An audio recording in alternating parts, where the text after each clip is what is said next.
Okay, so I think I'm dying of the flu, and since I'm so close to death, maybe I'll be capable of deeper insight.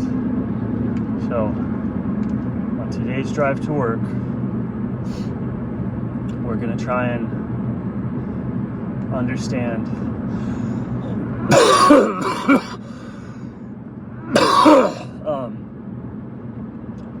geopolitics and society from the standpoint of water.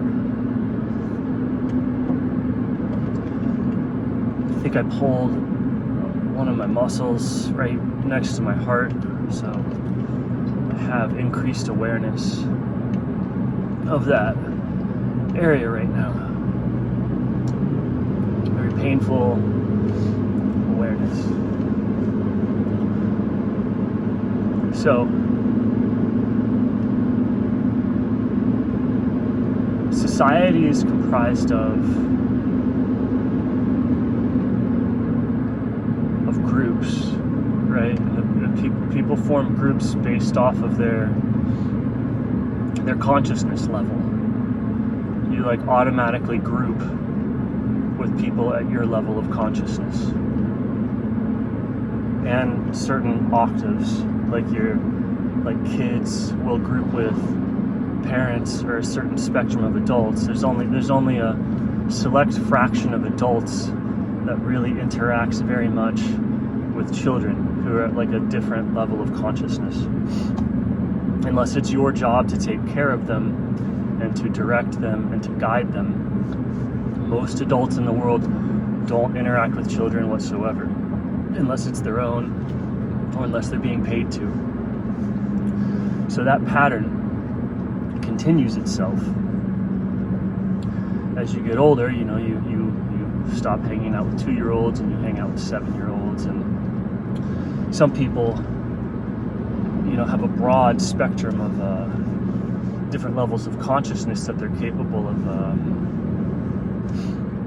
enjoying or interacting with or being friendly with, but there's hard demarcations between these developmental layers that people go through, these initiations, these rites, these specializations, right? Like when you're born, you don't really have a gender necessarily, but you die, you lose that potentiality, and you sort of die into being a boy or a girl, and you were fated to do so, by your body for the most part.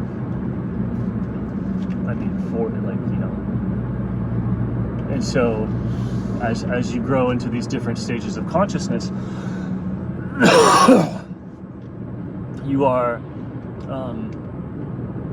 becoming less and less pluripotent and more specialized.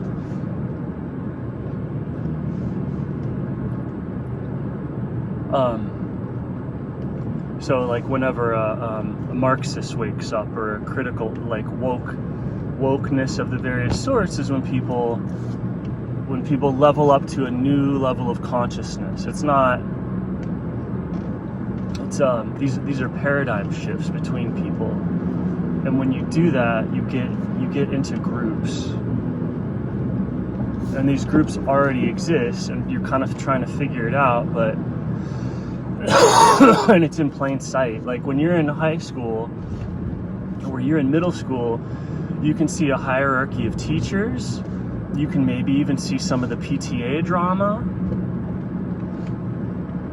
There's a hierarchy of like who's popular in the classes, who has the best grades, who does the extracurricular activities, right? So as a student or whatever, you can see how you can have this whole world, and until you mature, like until you graduate, and just graduating doesn't necessarily gain like maturity, right? You could have the guys that have graduated college, but they don't, if you don't adopt responsibility or get a job, you see, they're the creepy guys that are still going to the parties, right? So this continues to happen over and over and over again. And so some of the consciousness shifts are of a spiritual nature. Like what you think was happening wasn't happening. Like what you based your religious beliefs on was not true. It was immature.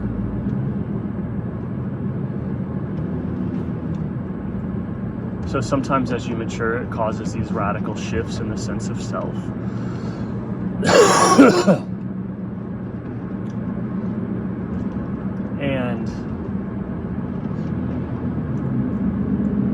And so everybody in the West, right, you have these big vibe shifts between like what I'll call the West, like white people that are into this like liberalism thing. Like I vibe with that. That's kind of what I grew up in, right? That's a different type of consciousness than the woke consciousness, the trans consciousness, psychedelic consciousness.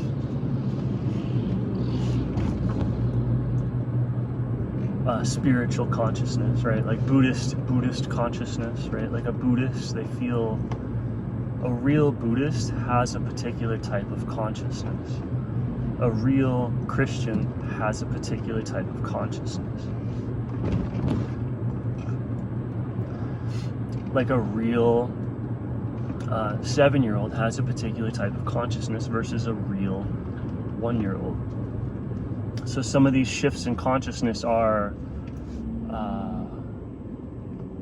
just biological maturing, and some of them are based off of life experience. Like certain life experiences will cause you to have a shift in consciousness.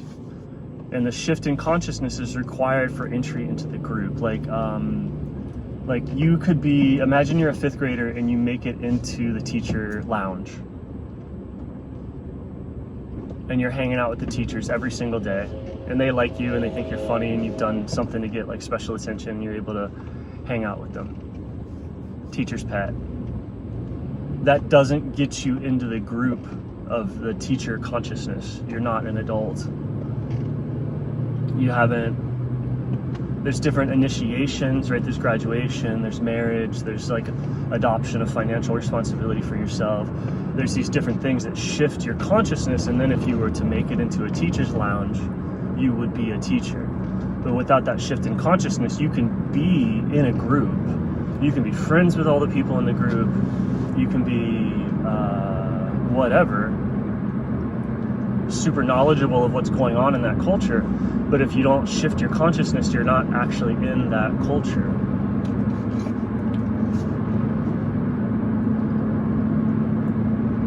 Right? Like there's gay culture. And you're not in it unless you have that type of consciousness. They share that type of consciousness. And people who share consciousnesses form groups because they share consciousness. Different races share consciousness. They share a mind state. They share a way of being. And that shared way of being is shared mind. And so these are demarcations in awareness, like how I say everything is awareness and will. These different types of consciousness is different waves in awareness, different electrical patterns, different movement patterns of awareness. Like awareness is, maybe formless like water, but it's forming these largely different movement patterns based off of its consciousness. So like Israeli consciousness is much different than all the other consciousnesses in the world. And then Orthodox Israeli consciousness is much different than atheistic or secular or nihilistic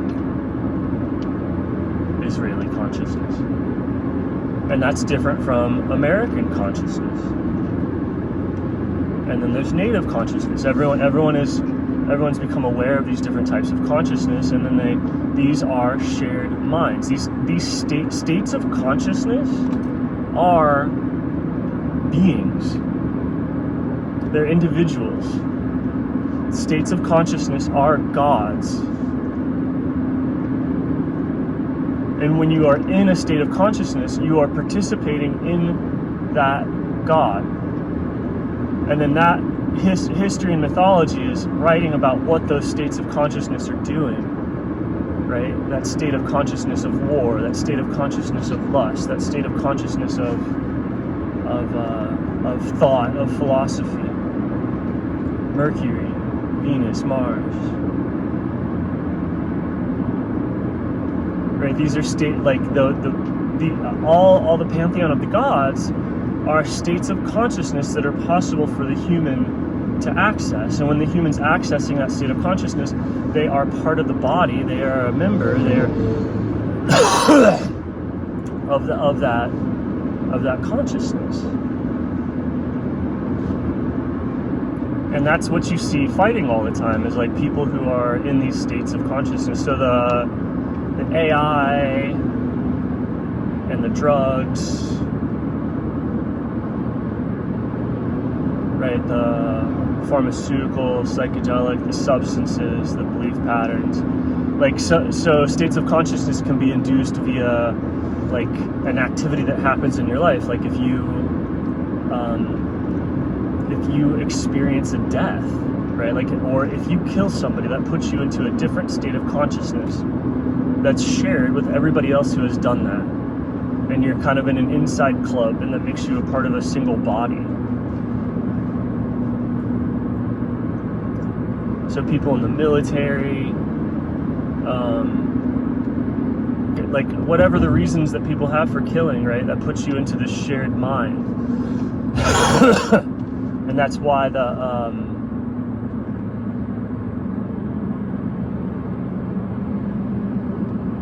there's these occult initiations, right? When there's ritualistic abuse, ritualistic sacrifice, that's on the evil end of it. When there's things like liturgy, communion, baptism, that's these events that change your state of consciousness. An event plus a belief can shift your state of consciousness.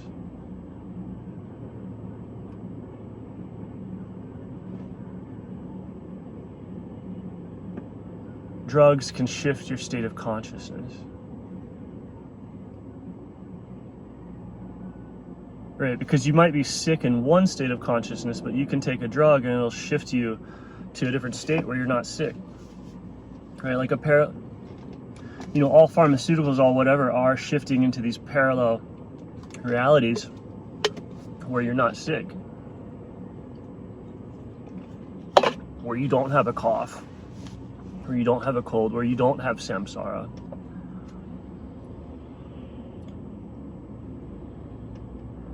And then the practice of the drug, because that parallel reality is a parallel, you have to be constantly pushing it with the drug or with the practice, so it doesn't collapse back down to where you are, what you are.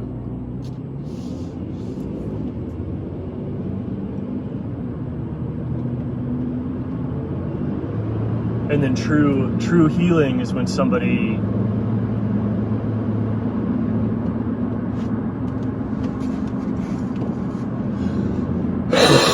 accesses. They are the pattern, so you can shift the pattern rather than trying to shift to a parallel position in the pattern. You actually shift where the resting point of the pattern is.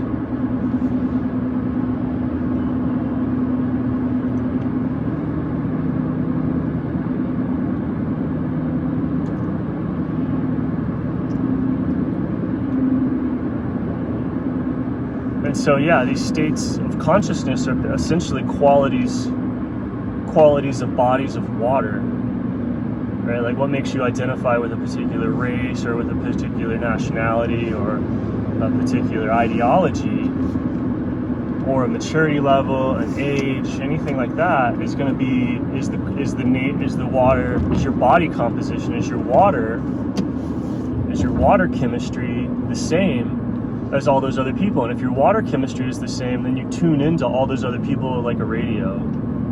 You all feel the same way, right? Like everybody that goes to Burning Man feels the same way. Everybody that goes to church feels the same way, and it causes you to have body identification, group cohesion.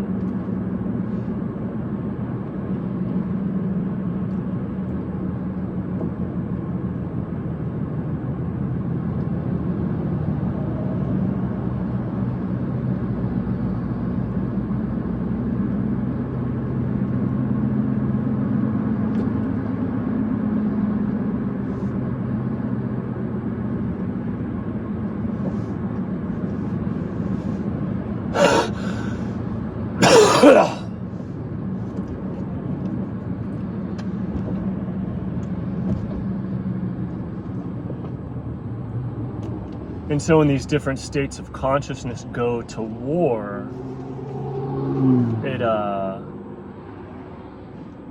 let's say that you had Venus, Mars, or whatever, you had Jews and Iranians. They're in different states of consciousness. And then if either one of them pops, right, like what you're trying to do is to either, like, propaganda is to alter the state of consciousness of a people so that they no longer exist. You don't have to destroy the skin or the membrane or the container holding the state of consciousness. You just shift it. And again, it's very hard because you'd have to get everybody. Otherwise, the state of consciousness is an actual being.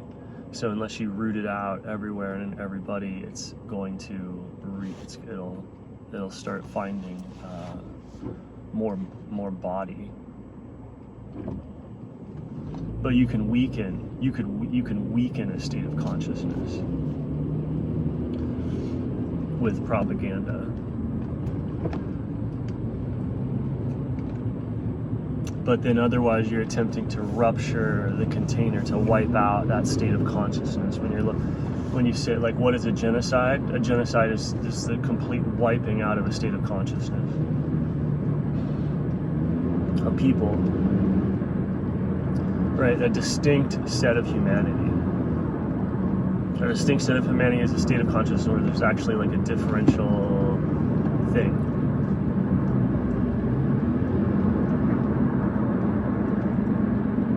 So if you actually pop or rupture that container, that state of consciousness spills out and merges with and becomes, so then you take on all the qualities of your enemy, like when you defeat them. Defeating the enemy also removes the boundary between your enemy and yourself. So these acts of war and stuff like that are between people who have become trapped, right? Like if you look at them, like violent people who are at war, engaged in military stuff, they are trapped in the dream, and that's why they have such fervor. They want to get out, and so the way that they get out is by rupturing the dream. So there's this impulse to die, to escape the dream, to wake up. Like the Jews really, really want to wake up. Countries that go to war, people that go to war, people who go to war, people who are aggressive towards differing populations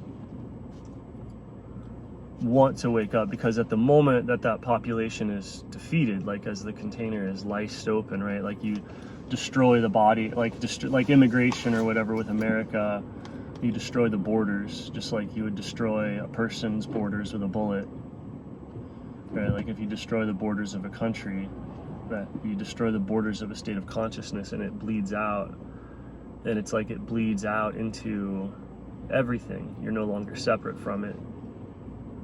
So whatever it was that you were trying to defeat, you end up becoming.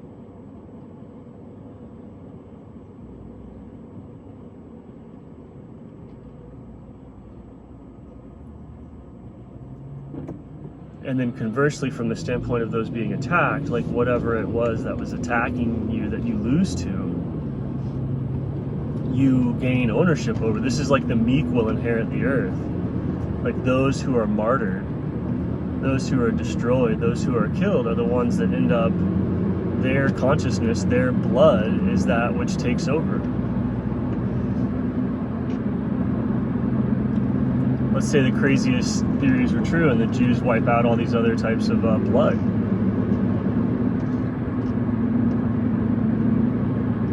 The end result of that is that there's nothing keeping that stuff out of the blood. Like whenever anybody gets racially or genocidally motivated, it's the other races that are containing that which and utilizing that which your race, your being, your state of consciousness finds to be poisonous. Otherwise you would get along with those people, right? If two people don't get along, it's because their being or their states of consciousness contain incompatible things, right? So if you fight, there's no longer anything protecting you from those incompatible things. They will flood you. If you engage in the war stuff, you will bring about a flood of that which you are incompatible with, and it will wipe you out.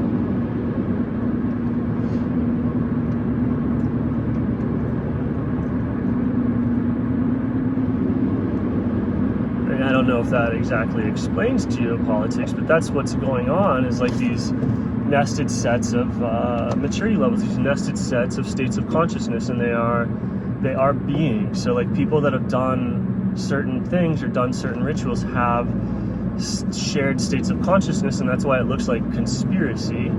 It's not necessarily conspiracy, it's shared state of being. They are one thing. It's like conspiracy because they are one organism. Like people who share consciousness always plot together, they always work together, because they're one being. And initiations and stuff like that are these things that bring individuals into those states of consciousness.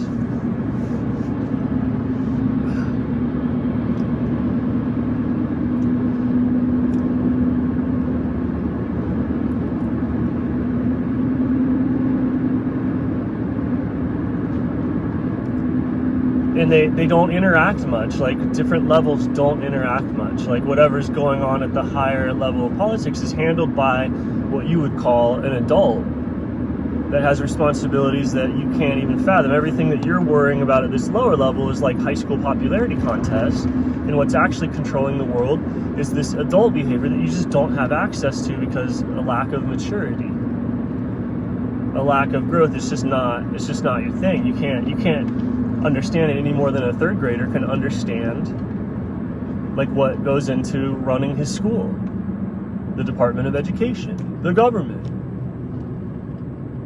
the PTA, the teachers union, like, and then all of that stuff. It's incompatible to a third grader, even though the third grader might be in the office, they might be in the teacher's lunchroom. And it's the same thing with geopolitics. The average person might be in the middle of it. You might be in the middle of like whatever's happening, but there's no way the average person, whatever, and the average person is managed the exact same way like the third graders are managed, like during the teacher strikes or whatever other drama is going on at the higher levels. The kids are just fed whatever, like shut up. And then there's people whose job it is to keep the younger people entertained all day, basically, and then hopefully progressing on a higher level of consciousness and given a space or a container to mature. And so that's why all the news and the media and everything seems fake.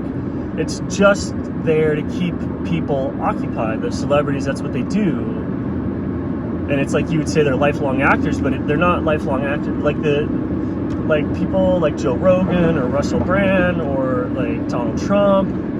Like all these people are lifelong actors the same way that a teacher is a lifelong actor.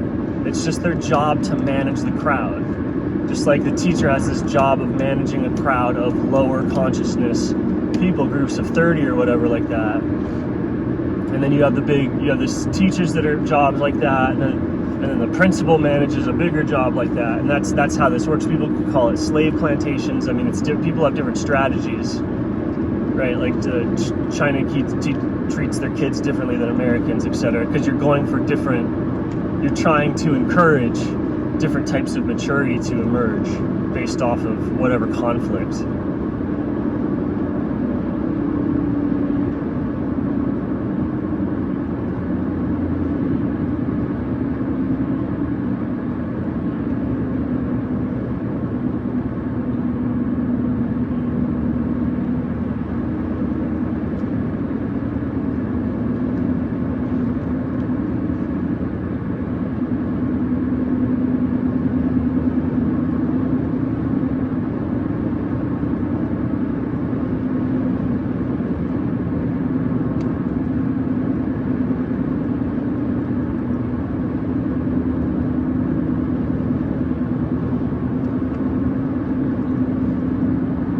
And so if you're really if you have a lot of freedom, if you have a lot of skill, you can actually vibe a people. Like if you're not ego identified with the states of consciousness, you can feel what's going on around you. So you can feel what different races are doing, what different cultures are doing, what different ideological groups are doing by adopting their state of consciousness. If you've done all their initiation rites,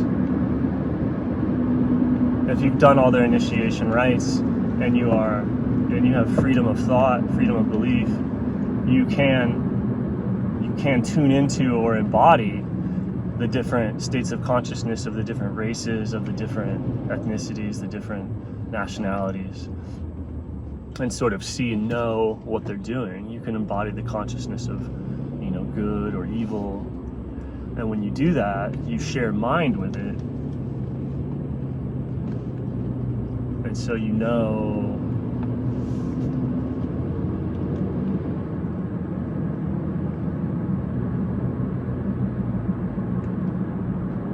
what's going on.